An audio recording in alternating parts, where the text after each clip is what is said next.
In May, John bought the same amount of rice and same amount of wheat as he had bought in April. मान लो 1-1 kilo खरीदा था, 1 kilo rice खरीदा था, 1 kilo चावल खरीदा था, but spend 150 rupees more due to price increase of rice and wheat by 20%. So rice 20% increase हुआ है and wheat by 12%. Respectively, if John had spent 450 on rice in अप्रैल में 450, तो 20% राइस के बाद मई में खर्चे होंगे उसने 450 प्लस 20% which is 540, यानी 90 रुपए extra. Then how much did he spend on wheat in May? That's an easy question. आप मेंटली भी कर सकते हो. टोटल उसने 150 रुपए ज्यादा खर्चे है ना, जिसमें से 90 रुपए तो उसने राइस पे खर्चे हैं एक्स्ट्रा, तो ऑब्वियसली वीट पे इसने 60 रुपीज एक्स्ट्रा खर्चे होंगे. टोटल 90 यहाँ ज्यादा खर्चे हैं, तो वीट पे 60 रुपीज एक्स्ट्रा खर्चे होंगे. अब 60 रुपीज वीट पे जो पहले प्राइस थी और अब प्राइस है उसमें 12% का फर्क है. तो जो 12% है वीट की ओरिजिनल जो 12% ऑफ एक्स है वो 60 रुपए है. उससे आप एक्स निकाल सकते हो, 12×60 500 रुपए हो गया. 500 में 12×60 आप मई में निकालना है ना, कितने पैसे निकाले, तो 560 होना चाहिए.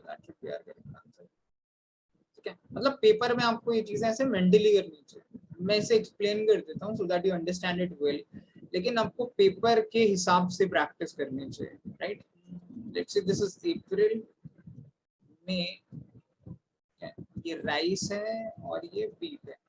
अप्रैल में उसने राइस पे 450 रुपीज खर्चे और 20% इंक्रीज के साथ, 450 का 20% होता है, इसका 10% होता है 45, 20% होता है 90, तो 450 प्लस 90 एंड 540 रुपए यहाँ खर्चे. अब वीट पे मान लो 100 रुपीज खर्चे, तो वो कह रहा है एक्स पे 12% का इंक्रीज हुआ, ये कितना होगा, एक्स प्लस एक्स का 12%. अब जब टोटल इंक्रीज अगर आप देखेंगे यहाँ पे, ये इंक्रीज है 90 रुपीज का और टोटल इंक्रीज है 150 रुपीज का. जो खर्चा अप्रैल में हुआ था और मई में हुआ था ना, उन दोनों में 150 रुपए का फर्क है. क्वांटिटी सेम है, तो 150 रुपए का खर्चा क्यों, फर्क क्यों है, क्योंकि महंगाई बढ़ गई है. तो राइस के ऊपर उसने 90 रुपए एक्स्ट्रा खर्चे हैं, तो ऑब्वियसली वीट के ऊपर उसने 150 माइनस 90 यानी 60 रुपीज एक्स्ट्रा खर्च किया होगा ना. तो जो x रुपीज की प्राइस रही होगी, सॉरी, जो पहले वीट की प्राइस थी x और अब वीट की प्राइस है x प्लस उसका 12%, इन दोनों का डिफरेंस ही तो ये 60 रुपए है. जो न्यू प्राइस है x plus x into 12/100, new price है वीट की, माइनस ओल्ड प्राइस कर दूं तो यही तो 60 रुपए एक्स्ट्रा हुआ है. तो आपको ये चीज समझ लेनी चाहिए कि सिर्फ ये 12% इंक्रीज ही 60% है. x का 12% इज इक्वल टू 60, तो 12 5 60 होता है एंड x आप 100 से मल्टीप्लाई करोगे तो 500 रुपीज इसका मतलब है वो वीट पर अप्रैल में खर्च कर रहा था.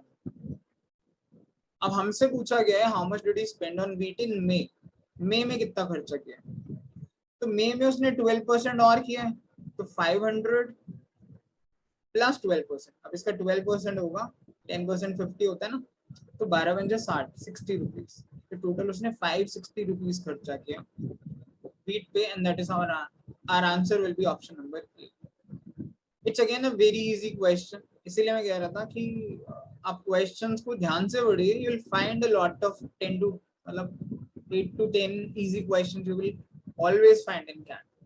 और अगर आपने ये सारे कर लिए then you will be rocking your exam. आपका जो रिजल्ट है वो बहुत अच्छा आप एक्सपेक्ट कर सकते हो अगर आपने कुछ ब्लंडर नहीं किया, कैलकुलेशन मिस्टेक्स नहीं की.